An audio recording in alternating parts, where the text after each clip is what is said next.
हजारीबाग से इस वक्त की सबसे बड़ी खबर, नक्सलियों के खिलाफ चल रहे पुलिस और अर्धसैनिक बलों के संयुक्त अभियान में बड़ी सफलता मिली है। गोरहर थाना क्षेत्र में सुबह से जारी मुठभेड़ में पुलिस और सीआरपीएफ कोबरा तथा झारखंड जगुआर की टीम ने 3 कुख्यात नक्सलियों को मार गिराया है। ढेर किए गए नक्सलियों में भाकपा माओवादी का शीर्ष नेता और केंद्रीय कमेटी सदस्य प्रवेश दा उर्फ सहदेव सोरेन शामिल है। सहदेव सोरेन पर 1 करोड़ रुपए का इनाम घोषित था। वो पिछले 2 दशकों से हजारीबाग, बोकारो और गिरिडीह जिले में सक्रिय था। इससे पहले वो बिहार के जमुई, मुंगेर, लखीसराय और बांका इलाके में भी नक्सली गतिविधियों को अंजाम दे चुका था।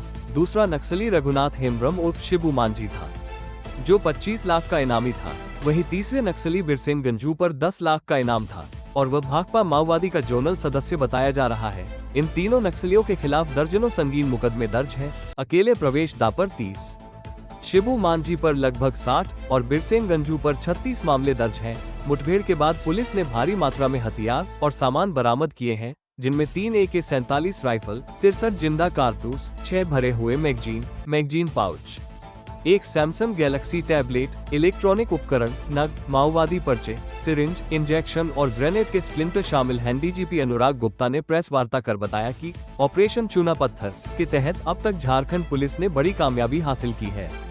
इस ऑपरेशन में अब तक कुल 29 नक्सलियों को मार गिराया गया है, जिनमें भाकपा माओवादी के 21, TSPC के 2, JJMP के 5 और PLFI का 1 उग्रवादी शामिल है। इसके अलावा 20 नक्सलियों ने आत्मसमर्पण किया है और 16 नक्सलियों को गिरफ्तार कर जेल भेजा गया है। हाथ पीछे करो। आपका जो सायरन बजते रहता है सर, लेकिन झारखंड पुलिस के लिए बहुत बड़ी उपलब्धि है। बहुत बड़ी उपलब्धि है हमारे जवानों ने, हमारे अधिकारियों ने। मेरी उपलब्धि नहीं है, ये हमारे ऑपरेशंस ब्रांच की और हमारी इंटेलिजेंस ब्रांच की, हमारे जिला पुलिस की, हमारे CRPF की, हमारी कोबरा की। ये एक अप्रत्याशित अनमैच्ड अचीवमेंट है ये, और मेरे को गर्व है हमारे जवानों पे, हमारे अधिकारियों पे। हमारे अधिकारी कल रात भर जो फील्ड में थे वो भी नहीं सोए ऑब्वियसली, और जो ऑपरेशन रूम में बैठ करके 1-1 मिनट की मॉनिटरिंग करे थे वो भी रात भर नहीं सोए जगह है, और उनका दिल धड़कता रहा कि हमारे जवान कोई घायल ना हो जाए। लेकिन ऊपर वाले ने हमारे ऊपर में इतनी रहमत बख्शी है कि कम से कम हमारा कोई जवान सीरियसली घायल नहीं हुआ। 2 अफसर हमारे घायल है, 2 जवान, लेकिन everybody is out of danger. इनका आपराधिक इतिहास क्या रहा था सर, अगर बड़ी इतिहास बात की जाए तो? पता है, गिरिडीह जेल कांड में इन लोग इन्वॉल्व थे। हमारे जो माननीय प्रतिपक्ष के नेता हैं श्री बाबूलाल जी, उनके पुत्र की हत्या में इन्वॉल्व है, और 10 जवान इन्होंने जमुई में हत्या किया। इन्होंने दर्जनों जवान पुलिस कर्मियों का, लगता है कि पुलिस 183 राइफल लूटी है इन्होंने। अब इससे बड़ा क्या हो सकता है? कहीं ना कहीं देखा जाए सर, पिछले कुछ समय से झारखंड पुलिस काफी एक्टिव नजर आ रहा है। हमारी टीम इतनी तगड़ी है, हमारे अफसरों में इतना जोश है। हर एनकाउंटर के बाद बोलता है जी दिल मांगे मोर, ये तो इनका वो अप्रोच है। लास्ट 6 मंथ में कोई अराउंड सर कितने एनकाउंटर किए? 1 जनवरी से लेकर के अभी तक 29 लोगों को मार गिरा है। ये सिर्फ नक्सली है, इसके अलावा अपराधी अलग है। राज्य का टॉप अपराधी अमन साहब भी इसी प्रकार से पुलिस को चैलेंज किया तो मारा गया पलामू। सर, आज की कार्रवाई के बाद क्या लगता है कि जो नक्सलियों के आत्मसमर्पण का जो कार्यक्रम झारखंड पुलिस चला रही है, उसमें कितनी बढ़ोतरी होगी? वो सरेंडर हो रहा है, लातेहार में सरेंडर हुआ है अभी आप IG साहब हमारे गए हुए थे, लातेहार में सरेंडर हुआ है। मेरे को लगता है चाईबासा में सरेंडर हुआ है अभी।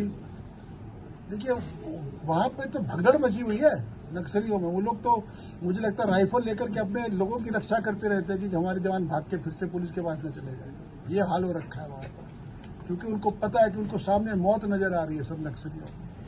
आप देख लीजिए, 29 लोग मारे गए 8 महीने में, और 29 इतना बड़ा संख्या झारखंड में पिछले 25 साल में कभी नहीं हुआ है। 1 साल में 29 लोगों, अभी साल में जबकि अभी 3 महीने बाकी हैं, 1 साल में 29 लोगों की किलिंग पुलिस के द्वारा एनकाउंटर में। कोई फेक एनकाउंटर नहीं है, पकड़ की गोली नहीं मारी है, सब आमने सामने का एनकाउंटर है। जैसे हमारे जवान घायल भी हुए, हमारे जवान की जाने भी गई है, और हमारे जवान इंजर्ड भी हुए। इस एनकाउंटर में CRP के 2 जवान इंजर्ड हुए हैं। तो इस ऑपरेशन के बाद ये माना जाए कि नक्सली खत्म हो चुके हैं कम्प्लीटली इस क्षेत्र से? हाँ, इस क्षेत्र से खत्म हो गए। चाईबासा के सरेंडर क्षेत्र में जरूर कुछ नक्सली बचे हुए हैं, हम लोग उनके पीछे लगे हुए हैं। और देखिए, एक चीज आप जान लीजिए, हमारी जो इंटेलिजेंस सिस्टम है वो परफेक्ट है। आज की तारीख में हमें पता है एक नक्सली कहाँ पर है। इसीलिए हम उनको बोलते हैं बार बार कि सरेंडर कर जाओ। क्यों मरने मारने पे उतारू हो, क्यों अपनी जान गंवाते हो, क्यों अपने परिवार को बेघर कराते हो। सरेंडर कर जाओ और इस लड़ाई को खत्म करो। क्योंकि हम जानते, आप सोचो जहां पर वो जाता है वहीं पर हमारी टीम पहुंच जाती है। कैसे हो रहा है? हमारे पास परफेक्ट इंटेलिजेंस है। जैसे सैटेलाइट पूरे दुनिया को देखती है, वैसे हमको हमारी सैटेलाइट जो वो एक एक नक्सली को देख रही है, उसका एक एक मूवमेंट हम लोग देख रहे हैं। ये सीधा और स्पष्ट मैसेज है सर। 21 अप्रैल को भी 1 करोड़ का इनामी जो नक्सली थे बोकारो में मारे गए थे, और आज ये तो सीधा है कि आत्मसमर्पण करिए, नहीं तो जेल जाइए, नहीं तो ऊपर जाइए। ऊपर जाइए। डायरेक्टली मैसेज है। बस ठीक है। ओके।